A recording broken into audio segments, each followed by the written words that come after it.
Hello बच्चों, आज हम एनटीएससी के लिए बायोलॉजी सेक्शन प्रिपेयर करेंगे। मैं आज आपको बायोलॉजी का फर्स्ट चैप्टर पढ़ाऊंगी, लाइफ प्रोसेस। पहले हम लाइफ प्रोसेस का मतलब समझेंगे। लाइफ प्रोसेस वो सारे फंक्शंस इन्वॉल्व करता है जिससे एक ऑर्गेनिज्म अर्थ पे सरवाइव कर सके, जिससे आप एक ऑर्गेनिज्म को बता सको कि वो एक लिविंग ऑर्गेनिज्म है। तो mainly the features which are shown by the living organism to tell that they are living और to help them which helps them to survive on the earth is known as life process. ऐसे कुछ processes के नाम मैंने यहाँ लिखे हुए हैं। Nutrition which is mode of having food, nutrition digestion, उस फूड को डाइजेस्ट करना। Next respiration, respiring. Next circulation, circulation में हम ब्लड के बारे में पढ़ेंगे जिसमें हम पूरा सर्कुलेटरी सिस्टम समझाऊंगी मैं आपको। नेक्स्ट टॉपिक इज एक्सक्रीशन, मतलब वेस्ट, जो भी हमारा हम फूड इंजेस्ट करेंगे उसको डाइजेस्ट करने के बाद जो भी वेस्ट प्रोड्यूस होगा उसको हमारे बॉडी से डिफिकेट करना is a process of excretion. First will start with the modes of nutrition. पहला टॉपिक हमने लिया है न्यूट्रिशन। न्यूट्रिशन मैंने आपको बताया था बेसिकली इंक्लूड्स दी फूड, जो भी कोई लिविंग ऑर्गेनिज्म खाता है। उसके बाद आएगा food. Mode of nutrition can be divided into two parts, autotrophic mode of nutrition and heterotrophic mode of nutrition. Autotrophic mode of nutrition, auto means you know, auto का मतलब होता है सेल्फ, मतलब जो भी इंडिविजुअल अगर हम बोल रहे हैं कि वो autotrophic mode of nutrition show कर रहे हैं, उसका मतलब ये है कि वो अपना खाना खुद बना सकते हैं। They can produce their own foods that. तो एग्जांपल इसका क्या होगा? Green plants. Green plants are the plants which by the process of photosynthesis make their own food.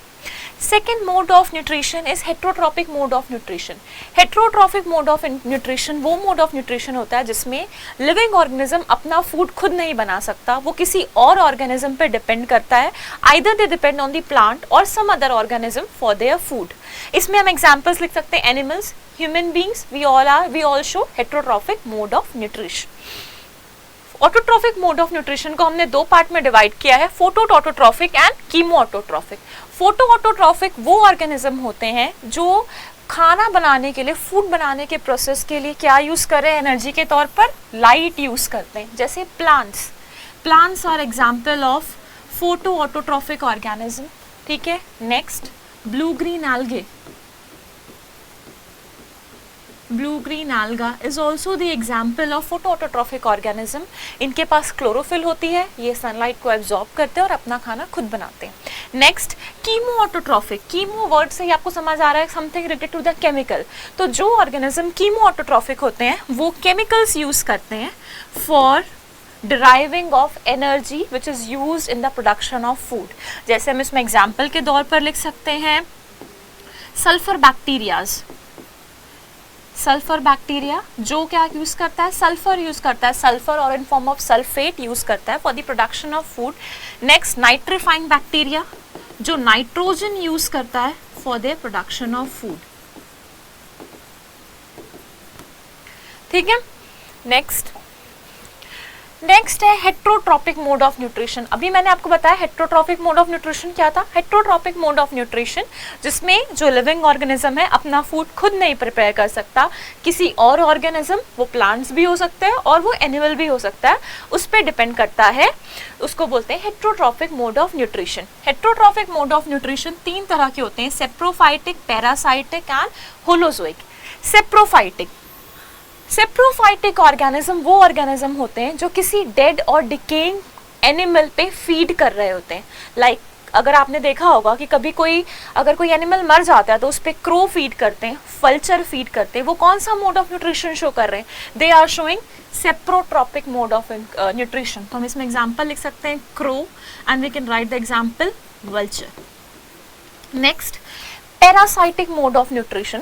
Parasitic mode of nutrition is also the type of heterotropic mode of nutrition जिसमें organism किसी दूसरे organism को host की तरह use करता है और उससे न्यूट्रिशन डिराइव करता है। मतलब वो होस्ट की बॉडी के ऊपर भी रह सकता है या होस्ट की बॉडी के अंदर भी रह सकता है और होस्ट से क्या कर रहा है? न्यूट्रिशन डिराइव कर रहा है। इसमें क्या आएगा? Parasitic mode of nutrition. जैसे आपने सुना होगा लाइस। सर ये चल नहीं रहा है।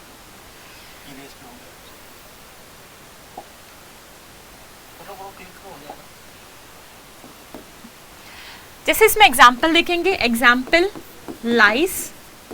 लाइस on our hairs, ticks, dogs पर जो होते हैं टिक्स। नेक्स्ट आएगा holozoic mode of nutrition.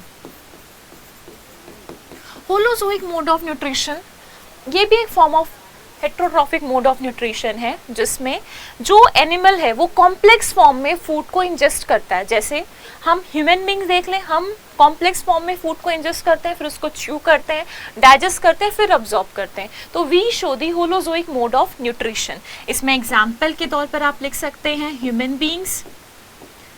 Next example we can write as amoeba. तो ये मैंने आपको बताया 3 मोड ऑफ हेट्रोट्रॉपिक न्यूट्रिशन। उसके बाद हम पढ़ेंगे फोटोसिंथेसिस का प्रोसेस। फोटोसिंथेसिस का प्रोसेस किस में होगा? ऑब्वियसली ऑटोट्रॉफिक ऑर्गेनिज्म, जिसके पास जैसे प्लांट्स है जो अपना खाना खुद बना सकते हैं। प्लांट्स में फोटोसिंथेसिस का प्रोसेस होता है जिससे प्लांट अपना खाना खुद प्रिपेयर करता है। फोटोसिंथेसिस के प्रोसेस के लिए मैंने आपको यहाँ 3 लाइंस लिखी हैं, पहले हम इसको रीड करेंगे। Absorption of light energy by the chlorophyll, मैं आपको एक करके एक्सप्लेन करते जाऊंगी। Conversion of light energy to chemical energy, splitting of the water molecule into hydrogen ion and oxygen ion. Next, reduction of carbon dioxide to the carbohydrate. अब इसका क्या मतलब है? जब आप फोटोसिंथेसिस का प्रोसेस देखते हैं, फोटोसिंथेसिस एक टाइप का फिजिको केमिकल प्रोसेस होता है। Physico chemical process. अब फिजिको केमिकल प्रोसेस में फिजिको केमिकल में 2 वर्ड आ रहे हैं, फिजिकल और केमिकल। फिजिकल वर्ड किसके लिए होता है? जैसे आप लाइट एनर्जी यूज कर रहे हैं वो फिजिकल के लिए, और वो लाइट एनर्जी किस में कन्वर्ट हो रही है? Chemical form of energy glucose के फॉर्म में कन्वर्ट हो रही है। Therefore photosynthesis is the physico chemical process. Photosynthesis के लिए इन पॉइंट्स पे बाद में आएंगे, पहले इसके लिए हमें कुछ और पॉइंट समझने। फोटोसिंथेसिस प्रोसेस करने के लिए प्लांट्स में कुछ रॉ मटेरियल्स की रिक्वायरमेंट होती है, लाइक कार्बन डाइऑक्साइड का प्रेजेंस, वाटर का प्रेजेंस, क्लोरोफिल का प्रेजेंस एंड सनलाइट का प्रेजेंस।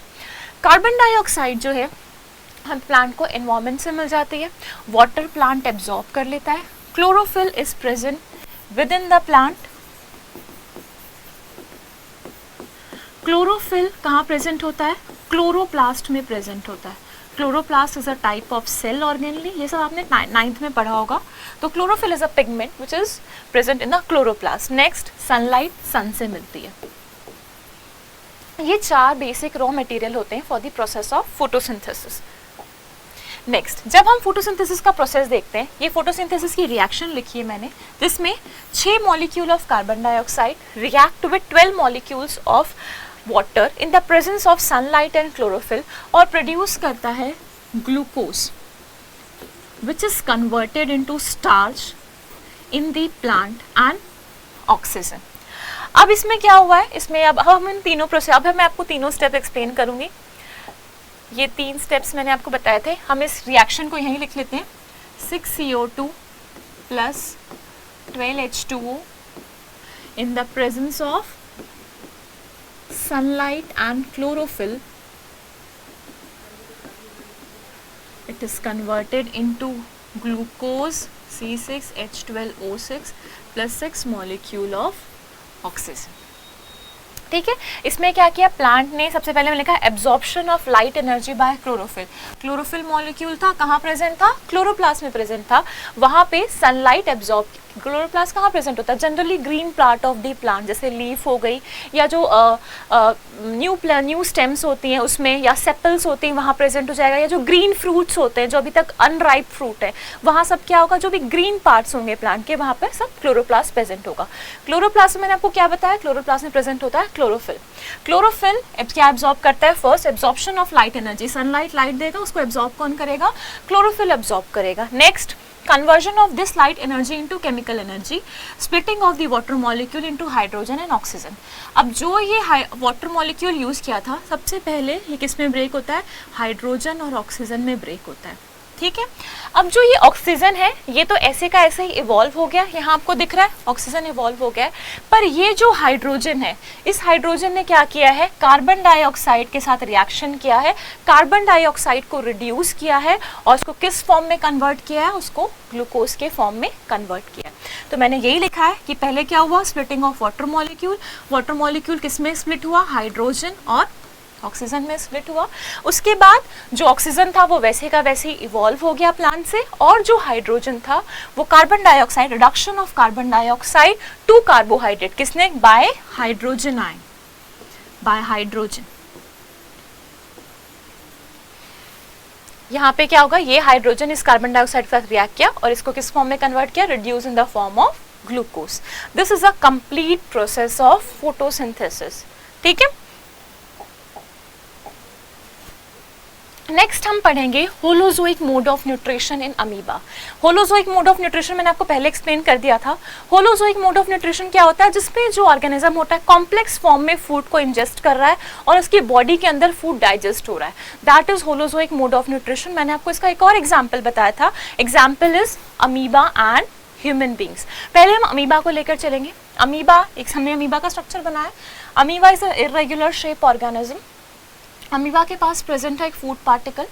अमीबा ने क्या किया, अपने जो साइटोप्लाज्म था, साइटोप्लाज्म की मूवमेंट शो की और दो फॉल्स फीट, दो एक्सटेंशन बना लिए अपने साइटोप्लाज्म से फूड पार्टिकल के अराउंड। ये फूड पार्टिकल था, फूड पार्टिकल के अराउंड दो एक्सटेंशन बना लिए। इस दो एक्सटेंशन को बोला pseudopodia. Pseudo means false and podia means feet. तो ये जो दो एक्सटेंशन हुए, this is known as pseudopodia. Next, अब ये जो फॉल्स फीट था, इसने क्या किया, जो फूड पार्टिकल था उसको अपने अंदर ले लिया। जब इसके अंदर आ गया फूड पार्टिकल तो इस स्ट्रक्चर को बोलते हैं फैगोसोम का स्ट्रक्चर, क्योंकि यहाँ पे फूड पार्टिकल भी प्रेजेंट है plus some amount of water भी प्रेजेंट है।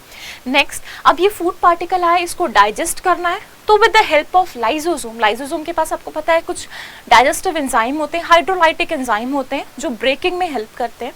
तो फेगोलाइजोसोम क्या करता है, इस जो फूड पार्टिकल है इसको ब्रेक करता है। डाइजेशन का प्रोसेस यहाँ पे चल रहा है। उसके बाद डाइजेस्ट हो जाता है, उसके बाद इसमें जो भी चीज़ एब्जॉर्ब होनी होगी, जो काम की होगी वो एब्जॉर्ब हो जाएगी और बाकी वेस्ट के फॉर्म में निकल जाएगी। जो वेस्ट रिलीज होता है वो भी किस फॉर्म में होता है, पहले जो अमीबा होता है वो सूडोपोडिया बनाता है दोबारे और डिफिकेट करके, मतलब sorry, for the process of defecation waste को अपनी बॉडी से रिमूव कर देता है। नेक्स्ट टॉपिक इस चैप्टर का है डाइजेशन। डाइजेशन, जो भी फूड हम इनगल्फ करते हैं, जो भी फूड हम खाते हैं, उसको फूड को सिंपल फॉर्म में ब्रेक करना। जो भी हम फूड खाते हैं वो मैक्रो मॉलिक्यूल के फॉर्म में होता है। मैक्रो मॉलिक्यूल फॉर्म मतलब बड़े फॉर्म में होता है। उसको हमारी बॉडी के सेल डायरेक्टली एब्जॉर्ब नहीं कर सकते, इसीलिए उस फूड को डाइजेस्ट करना पड़ता है, उसको ब्रेक करना पड़ता है छोटे पार्ट्स में, छोटे सिंपल एब्जॉर्बेबल फॉर्म में। तो breaking down of macromolecule food into simple absorbable form, जिसको हमारी बॉडी इजीली एब्जॉर्ब कर सके, उस प्रोसेस को बोलते हैं डाइजेशन का प्रोसेस। डाइजेशन के प्रोसेस के दो पार्ट्स होते हैं। Digestion is also mechanical process. जैसे आप टीथ देख रहे हो, जब आप फूड को च्यू करते हो तो टीथ इसको क्या करता है, मास्टिकेट करता है या ग्राइंड करता है, that is a mechanical process. As well as जब आपका फूड स्टमक में जाता है, इंटेस्टाइन में जाता है, तो कुछ एंजाइम्स रिलीज होते हैं जो उस फूड को डाइजेस्ट करते हैं। तो therefore digestion is both mechanical as well as chemical process. जब हम ह्यूमन डाइजेस्टिव सिस्टम को देखें, ह्यूमन डाइजेस्टिव सिस्टम की पहले हम एनाटॉमी देखते हैं, कौन कौन से स्ट्रक्चर्स इंक्लूड होते हैं ह्यूमन डाइजेस्टिव सिस्टम में। First is mouth. माउथ के बाद आता है ओरल कैविटी और बकोफेरेंजियल कैविटी। ओरल कैविटी में प्रेजेंट है हमारे टीथ एंड टंग। उसके बाद आता है ईसोफेगस। ईसोफेगस से पहले जो पार्ट होता है उसको बोलते हैं फेरिंग्स। देन ईसोफेगस के बाद स्टमक के बाद स्मॉल इंटेस्टाइन के बाद लार्ज इंटेस्टाइन और लार्ज इंटेस्टाइन के बाद एनस। फर्स्ट हम स्टार्ट करेंगे माउथ से। माउथ एक ट्रांसवर्स स्लिट है जो अपर लिप और लोअर लिप से लाइंड है। माउथ के बाद क्या है, अंदर हमारी ओरल कैविटी। ओरल कैविटी में क्या प्रेजेंट है, टीथ के बारे में पहले देखेंगे। अगर हम ह्यूमन टीथ के बारे में कैरेक्टरिस्टिक देखें तो ह्यूमन टीथ की बेसिक 3 कैरेक्टरिस्टिक है, डायफायोडोंट, हेट्रोडोंट एंड थीकोडोंट। डायफायोडोंट मतलब don't word is used for the teeth. तो अगर आप डायफायोडोंट का बोलोगे तो डायफायोडोंट का मतलब होता है कि एक ह्यूमन के लाइफ में 2 बार उसके दांत आते हैं, 2 साइकिल ऑफ टीथ होते हैं।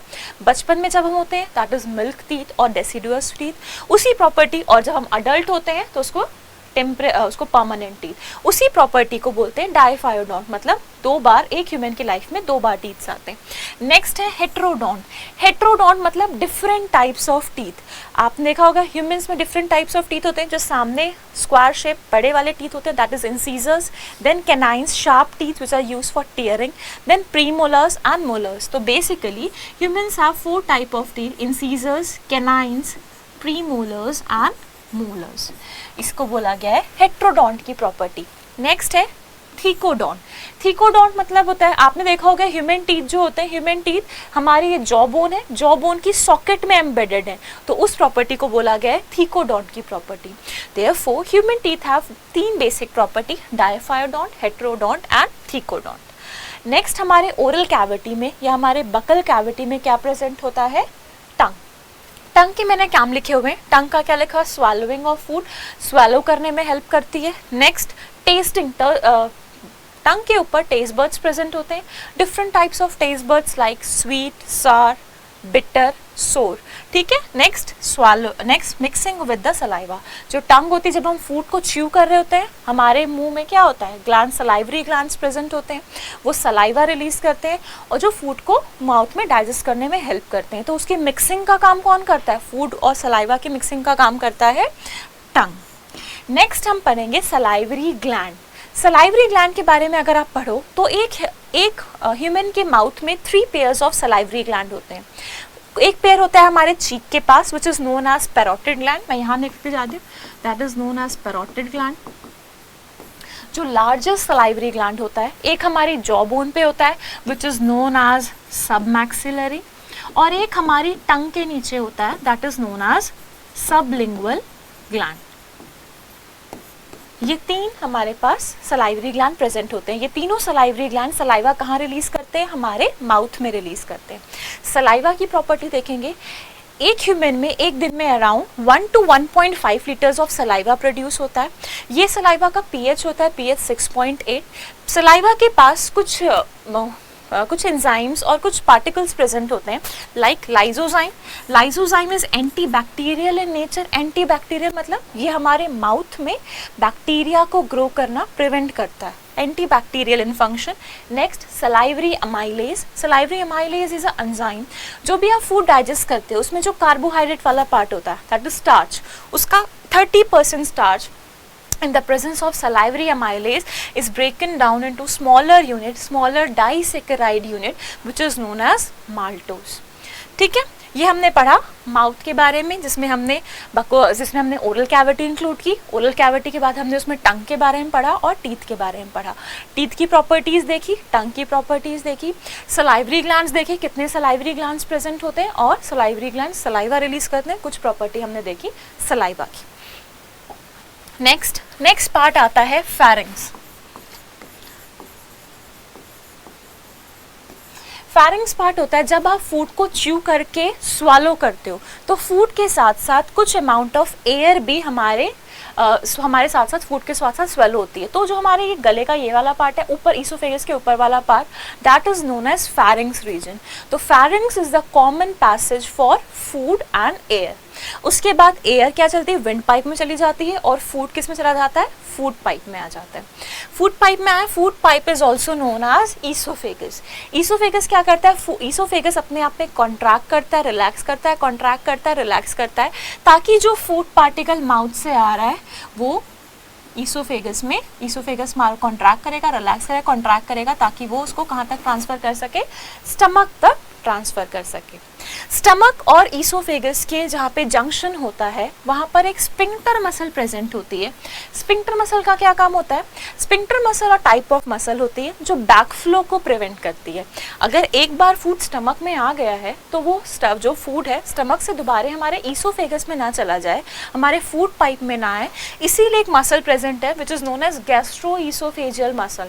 Gastro word is used for the stomach and oesophagus word is used for the oesophagus. तो जो मसल स्टमक और ईसोफेगस के बीच में दैट इज गैस्ट्रोईसोफेजियल मसल।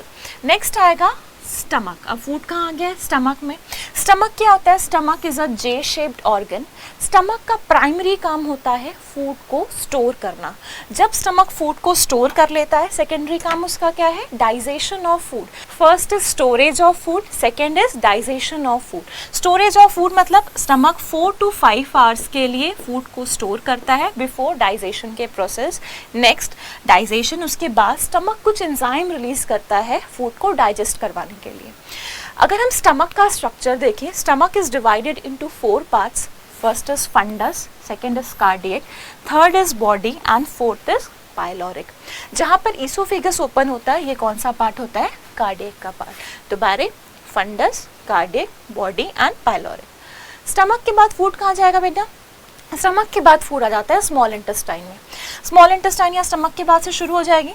तो यहाँ पर भी एक स्फिंक्टर मसल प्रेजेंट होती है, जो अगर एक बार फूड स्टमक मतलब स्टमक में आ गया, मतलब इंटेस्टाइन में आ गया, तो वापस स्टमक में ना चला जाए।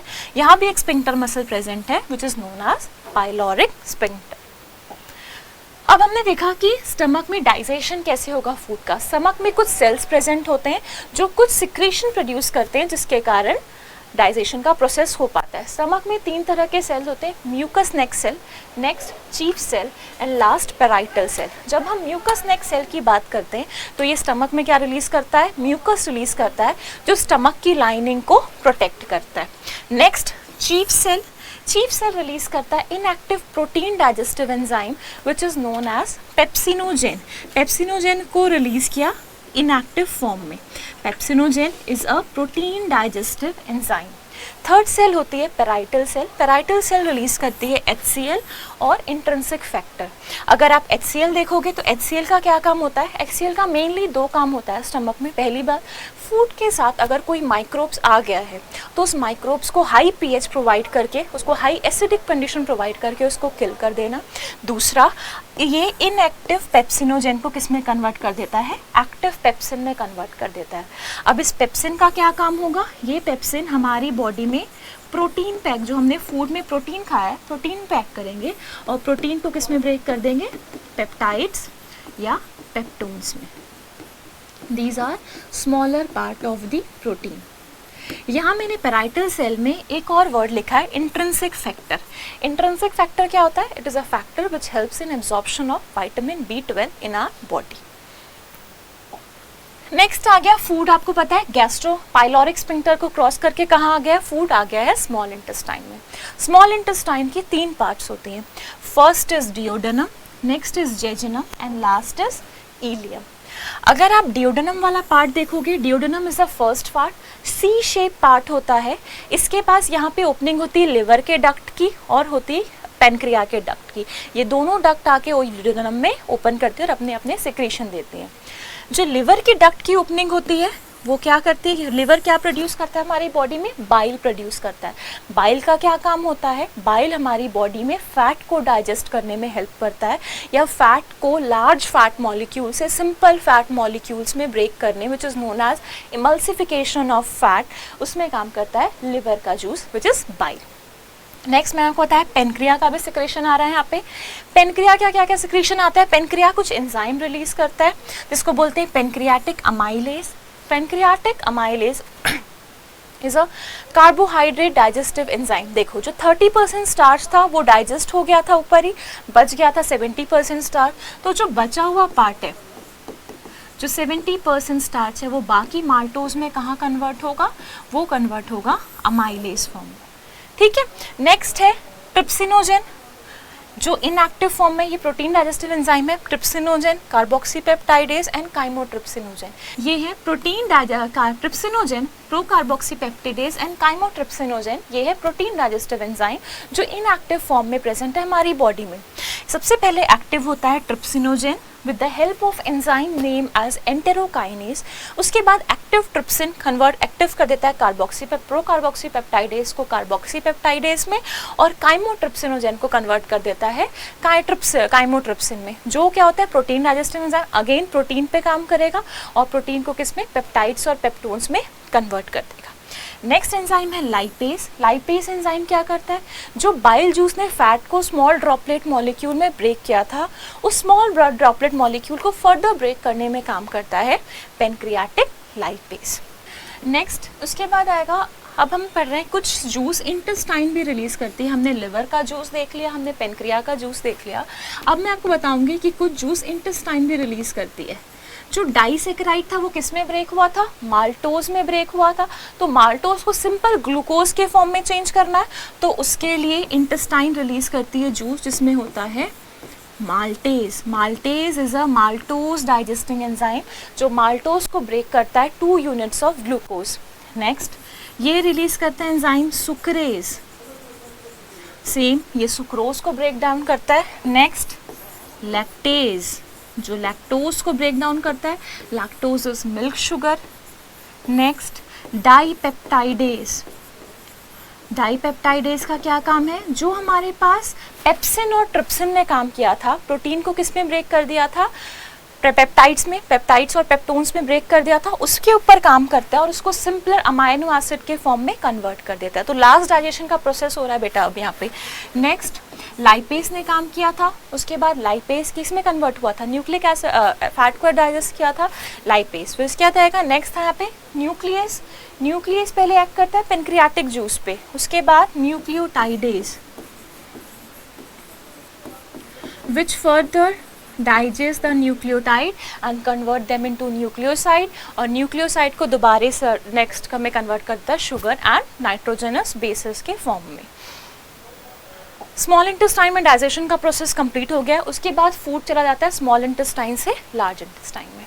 लार्ज इंटेस्टाइन के 3 पार्ट होते हैं, caecum, colon and rectum.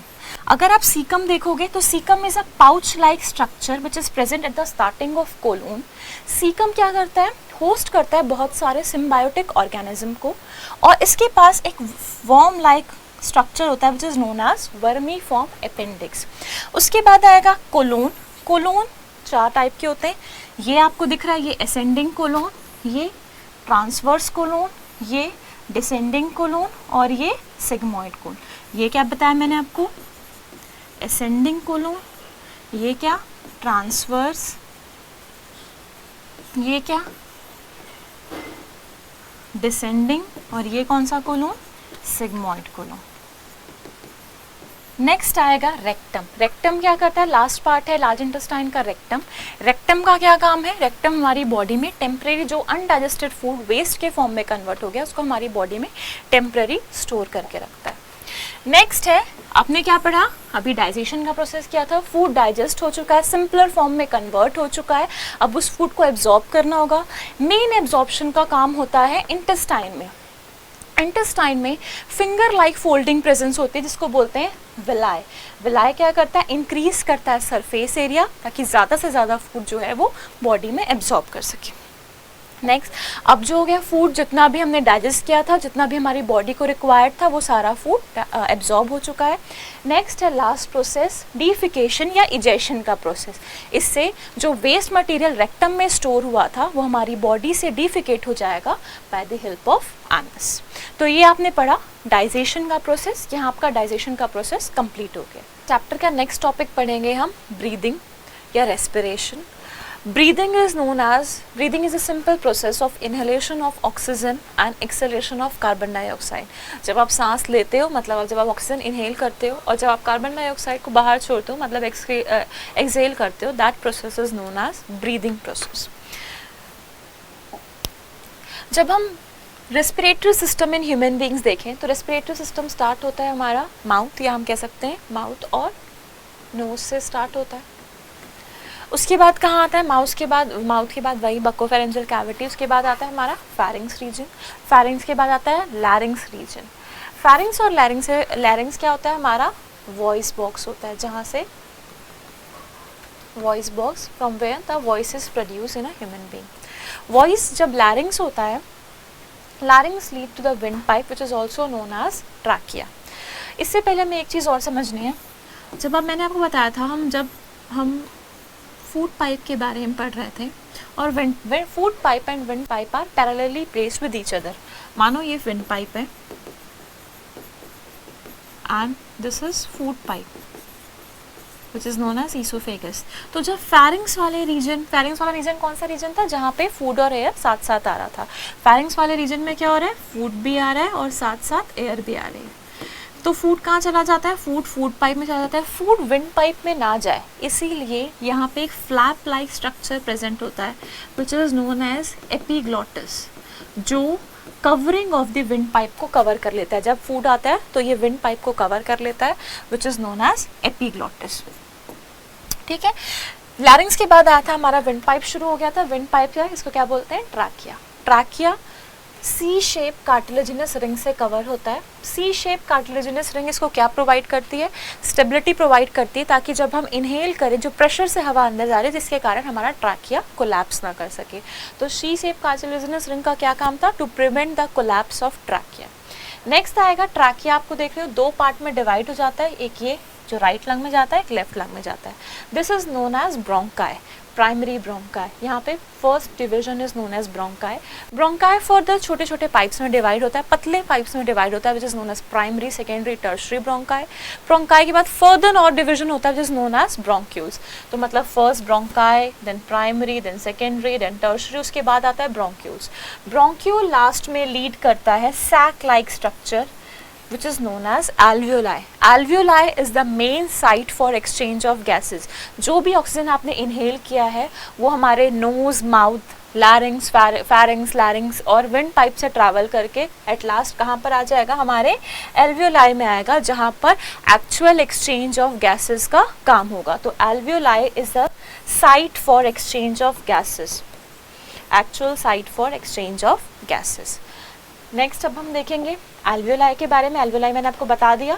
Alveoli क्या है? Actual site for exchange of gases. यहाँ पर क्या है? ये एल्वियोलाई की डक्ट है, यहाँ अंदर ऑक्सीजन आ रहा है। एल्वियोलाई के पास क्या होती है? बहुत सारी ब्लड वेसल्स जा रही हैं। अब जो ऑक्सीजन आया है, ऑक्सीजन यहाँ ज़्यादा अमाउंट में है, हमारा ब्लड फ्लो कर रहा है, ब्लड में क्या है? कार्बन डाइऑक्साइड फ्लो कर रहा है। तो by the process of diffusion, diffusion आप लोगों ने नाइन्थ में पढ़ा होगा। Diffusion is a process by which a substance travel, which a solute travels from high concentration to low concentration. देखो यहाँ ऑक्सीजन का हाई कंसंट्रेशन है, यहाँ ऑक्सीजन की कमी है, ठीक है, और यहाँ कार्बन डाइऑक्साइड का हाई कंसंट्रेशन है, यहाँ कार्बन डाइऑक्साइड की कमी है। तो डिफ्यूजन के प्रोसेस से क्या होता है? हाई कंसंट्रेशन से लो कंसंट्रेशन में ट्रैवल करता है। तो ऑक्सीजन अपने हाई कंसंट्रेशन मतलब एल्वियोलाई से कहाँ ट्रैवल कर जाएगी? ब्लड वेसल में ट्रैवल कर जाएगी। और कार्बन डाइऑक्साइड ब्लड वेसल से कहाँ ट्रैवल कर जाएंगे? एल्वियोलाई में चले जाएंगे। और जब हम ब्रीथ आउट करेंगे वो कार्बन डाइऑक्साइड हमारे माउथ से और नोज के थ्रू बाहर आ जाएगी। जब ये ऑक्सीजन ब्लड में आती है तो इसको कौन कैरी करता है? It is carried by RBC. RBC के अंदर एक पिगमेंट होता है हीमोग्लोबिन, जिससे ये ऑक्सीजन बाइंड करती है, इसलिए haemoglobin is known as respiratory pigment. ये आपकी एनसीईआरटी की लाइन है which is very important question point of view से। Haemoglobin is a respiratory pigment which carries the oxygen to all parts of our body. Next, जब हम breathing की बात करते हैं, ब्रीदिंग मैंने आपको बताया सिंपल प्रोसेस है जिसमें सांस लेना दैट इज इनहेलेशन और ब्रीदिंग इन, और सांस छोड़ना that is breathing out. Inhalation के प्रोसेस में कुछ चेंजेस आते हैं और एक्सहेलेशन के प्रोसेस में हमारी बॉडी में कुछ चेंजेस आते हैं, वो देखना है। जब आप सांस लेते हो, सांस भर के देखो, आपकी रिप्स ऊपर की तरफ मूव हो रही है, आपकी लिप्स लिफ्ट अप हो रही है, तो दैट इज फर्स्ट चेंज आता है, रिप्स जो होती है हमारे लिफ्ट अप हो जाती है।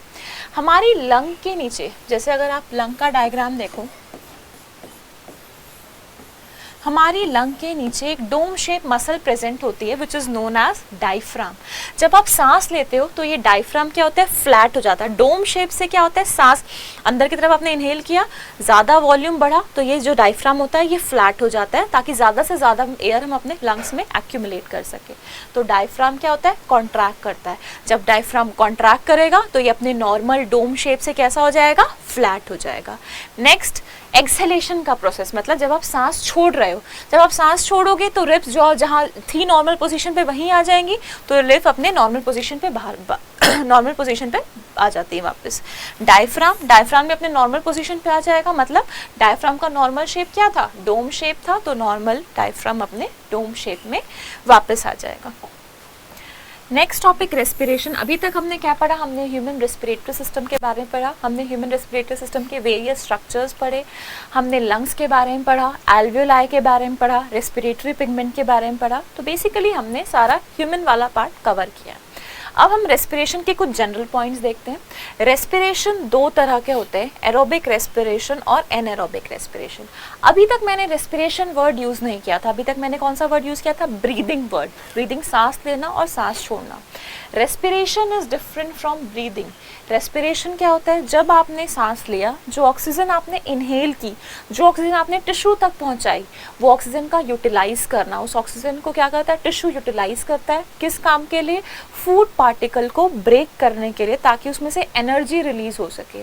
उस प्रोसेस को बोलते हैं रेस्पिरेशन का प्रोसेस। तो जस्ट सांस लेना और सांस छोड़ना इज ब्रीदिंग, और जब आप उस सांस लेके ऑक्सीजन को यूज कर रहे हो for oxidation, that is known as respiration का प्रोसेस। रेस्पिरेशन दो तरह की होती है, aerobic respiration and anaerobic respiration. Aerobic respiration, oxygen के प्रेजेंस में अगर किसी चीज़ का ब्रेक डाउन हो रहा है तो that is aerobic respiration. As a result क्या होता है, कार्बन डाइऑक्साइड निकलता है और वाटर मॉलिक्यूल रिलीज होता है with large amount of energy. Next, जब आप एनारोबिक रेस्पिरेशन देखते हो, एनारोबिक रेस्पिरेशन क्या है, anaerobic respiration in the absence of oxygen और लैक ऑफ ऑक्सीजन को जब कोई ब्रेक डाउन होता है, दैट इज एनारोबिक रेस्पिरेशन। इसमें जो अमाउंट ऑफ एनर्जी निकलती है वो कंपैरेटिवली लेस होती है as compare to the aerobic respiration. Anaerobic respiration अगर ईस्ट में होता है तो प्रोड्यूस करता है इथेनॉल और सम अमाउंट ऑफ एनर्जी, और अगर हमारी मसल्स में होता है तो जिसके कारण प्रोड्यूस करता है एनर्जी प्लस लैक्टिक एसिड। ये मैंने आपको समराइज किया है रेस्पिरेशन। आपका रेस्पिरेशन टॉपिक यहाँ पे कंप्लीट होता है। हेलो बच्चों, लास्ट क्लास में हमने चैप्टर 1 पढ़ा था लाइफ प्रोसेसेस, उसका कुछ पार्ट पढ़ा था, हमने पढ़ा था डाइजेस्टिव सिस्टम के बारे में and we studied about the respiratory system. Chapter का नेक्स्ट पार्ट पढ़ेंगे हम circulation which comes under the circulatory system. Circulation पढ़ने से पहले हमें ब्लड के बारे में पढ़ना होगा, क्योंकि जो हमारी पूरी बॉडी में सर्कुलेट कर रहा है वो लिक्विड, उसका क्या नाम है, ब्लड। ब्लड के दो पार्ट होते हैं, plasma and formed element. Plasma is the liquid part of the blood. Maximum part of the plasma, जैसे 90 से 92% of the plasma is made up of water. Plasma में कुछ प्रोटीन्स भी प्रेजेंट होते हैं like albumin, globulin and fibrinogen. इसके अलावा कुछ ions like sodium ion, chloride ion, bicarbonate ion are also present. इसके अलावा कुछ other substances like glucose, amino acids, fatty acids are also present in the plasma. अब ये ग्लूकोज, अमाइनो एसिड क्यों present होते हैं, because plasma helps in their transportation. Next part है formed element. Formed element includes the blood cells. तीन तरह की blood sales होती है, RBC, WBC and platelet. RBC means red blood cell, WBC means white blood cell and platelets are the next type of the blood cells. इसके बाद हमने पढ़ा functions of RBC, WBC and platelet. अगर आप RBC को देखोगे तो RBC में प्रेजेंट होता है हीमोग्लोबिन। हीमोग्लोबिन क्या करता है, transportation of gases around our body. तो आरबीसी का काम होता है ट्रांसपोर्टेशन ऑफ गैसेस। नेक्स्ट आएगा WBC. WBC are the soldiers of our body. कोई भी फॉरेन पार्टिकल अगर हमारी बॉडी में आता है तो उसके अगर फाइट करता है, डिफेंस सेक्शन प्रोवाइड करता है, that is WBC. Next cell is platelet. Platelet अगर आपको कोई कट लग जाता है तो ब्लड क्लॉट करने में जो हेल्प करता है, that blood cell is platelet. उसके बाद पढ़ेंगे हम ह्यूमन हार्ट के बारे में। ह्यूमन हार्ट के बारे में आपको कुछ जनरल पॉइंट्स बता दूं। ह्यूमन हार्ट हमारे क्लेंज्ड फिस्ट के बराबर होता है और हमारे बॉडी के left side between our lungs present होता है, slightly tilted towards the left side of our body. अगर आप एक ह्यूमन हार्ट्स में चेम्बर्स देखेंगे, ह्यूमन हार्ट छोटे छोटे कंपार्टमेंट में डिवाइडेड है, 4 चेम्बर्स। अब देखो ये राइट साइड है, ये लेफ्ट साइड है, तो इस हिसाब से मैंने इसको लेबल किया गया। पहले मैंने बताया जो ऊपर वाले छोटे चेम्बर्स हैं ये क्या है, एट्रियम है या ऑरिकल है, और जो नीचे वाले बड़े चेम्बर्स हैं दैट इज वेंट्रिकल। अब ये राइट साइड में प्रेजेंट है तो दिस इज राइट एट्रियम, ये नीचे वाला राइट साइड में प्रेजेंट है तो राइट वेंट्रिकल। नेक्स्ट ये लेफ्ट साइड में प्रेजेंट है तो left atrium and left ventricle. उसके बाद आएगा types of circulation. Circulation various type के होते हैं, single circulation, incomplete double circulation and complete double circulation. Single circulation fishes में होते हैं क्योंकि उनके पास सिर्फ 2 चेम्बर हार्ट होते हैं, एक ऑरिकल होता है और एक वेंट्रिकल होता है, तो ब्लड एक ही बार हार्ट में एंटर करता है और हार्ट से चला जाता है गिल्स तक ऑक्सीजन लेने के लिए। तो the blood is entering once in a heart, therefore it is a single circulation. Next आएगा इनकम्प्लीट डबल सर्कुलेशन। इसमें क्या होता है, ये किस में प्रेजेंट होता है, पहले ये रेप्टाइल्स में होता है, एम्फीबियंस में होता है।